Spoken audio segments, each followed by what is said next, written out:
Saya, kakak, abang Krish, ibu dan ayah sedang bersiap sedia untuk majlis yang akan bermula jam 6 petang.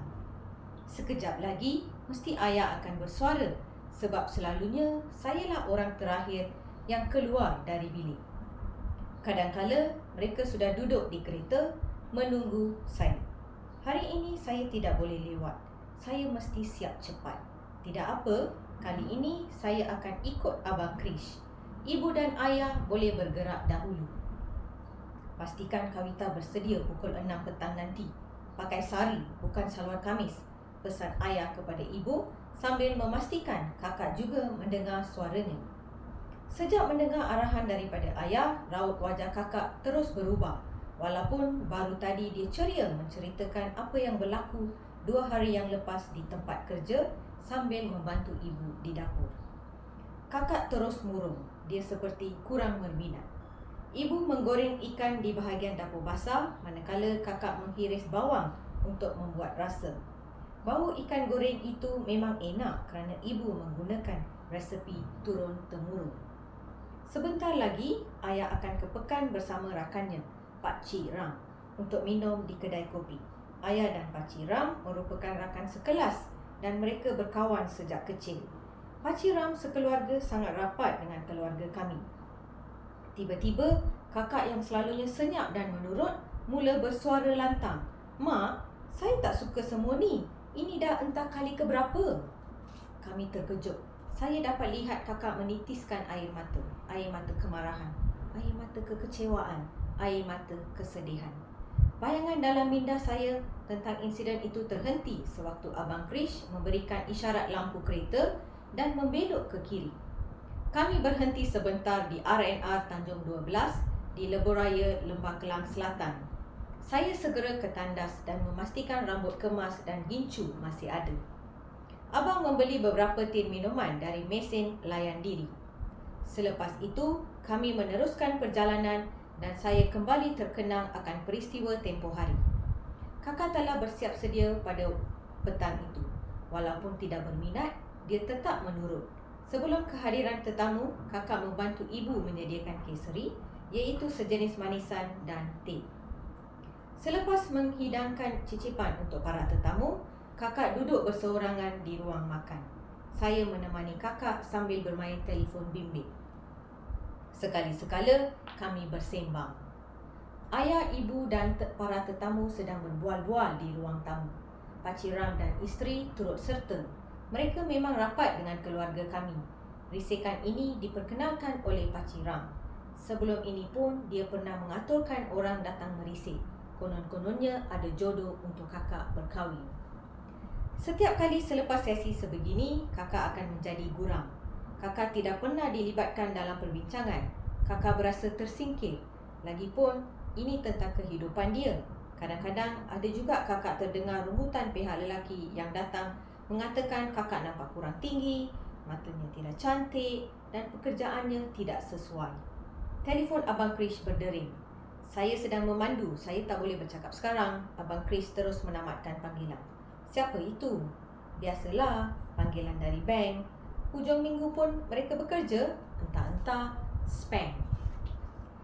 Sebab itu saya matikan telefon, lagipun saya sedang memandu. Peristiwa pada hari itu kembali terlintas dalam fikiran saya. Malam itu, kakak sempat meluahkan perasaan yang terbuku dalam hati kepada ibu sambil melipat pakaian yang berselerak di atas katil. Abang Krish dan saya turut membantu. Ayah sedang menonton berita di ruang tamu. "Mak, berilah saya sedikit masa. Lagipun, saya baru mula bekerja. Saya mempunyai impian dan ingin sambung belajar." "Mak faham perasaan kamu, tapi usia kamu sedang meningkat. Seorang wanita harus mendirikan rumah tangga pada umur yang sesuai supaya tidak ada sebarang masalah kesihatan pada kemudian hari." "Mak tahu ramai mengejar cita-cita sehingga mengabaikan perkara-perkara kecil sebegini." "Saya faham, tapi Mak, tengoklah semua yang datang itu. Seolah-olah nak membeli belah. Datang, tengok, datang, tengok. Selepas itu, balik terus tanpa sebarang berita. Sebenarnya apa yang mereka nak? Sekurang-kurangnya berilah saya peluang untuk bercakap dengan si lelaki yang datang. Entah-entah si lelaki pun tak berani bercakap. Kakak memang bijak, sangat berwawasan, bercita-cita tinggi. Dia sentiasa ingin mencuba sesuatu yang baharu. Kakak ingin menjadi seorang usahawan. Saya tahu dia sudah mula membuat berbagai perancangan. Kakak juga sedang mengikuti kursus separuh masa untuk mencapai cita-citanya. Setiap hujung minggu, kakak sibuk menghadiri kelas pada sebelah petang. Kadang-kadang, dia terpaksa menyiapkan kerja pejabat di rumah. Dia menjadi inspirasi bagi saya dan Abang Krish. Dia juga seorang ulat buku. Abang, kenapa tukar stesen radio? Ini lagu kegemaran saya. Kenal ni. Abang suka kacau saya? Sebab itulah saya tukar saluran saja nak kacau kamu. Apa yang kamu buat di belakang tu? Saya sedang membaca majalah Dewan Kosmik. Ada makalah menarik tentang bahaya penggunaan alat sulikan yang tidak diiktiraf. Boleh nampak di cermin tu kan? Maklumlah, alat sulikan organik agak mahal. Namun, kakak dan saya selalu membeli dan menggunakan yang organik sahaja. Tiba-tiba saya teringat bagaimana kakak berterus terang dengan ayah. Ayah mula faham kehendak kakak. Sebenarnya, ayah risau kerana kakak adalah anak sulung. Ayah juga ingin melaksanakan tanggungjawab sebagai seorang ayah. Dia tidak mahu orang berkata buruk tentangnya. Akhirnya, ibu dan ayah akur pada kehendak kakak. Kakak bukannya tidak mahu berkahwin. Dia cuma perlukan sedikit masa.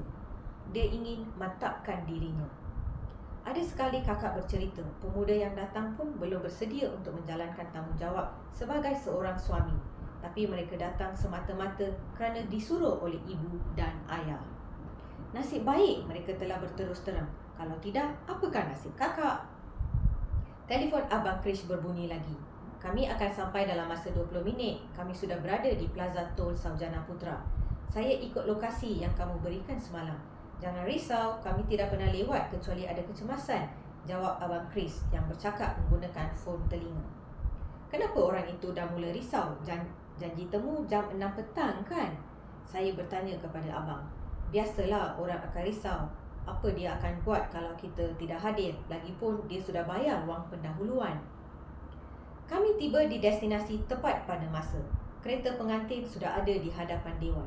Selepas memarkir kereta, Abang Krish membawa kamera dan membuat persiapan. Saya membetulkan selendang salwar kamis sebelum mengeluarkan beg sulikan dan terus bergegas di belakang kakak ke bilik pengantin yang terletak di sebelah kiri dewan.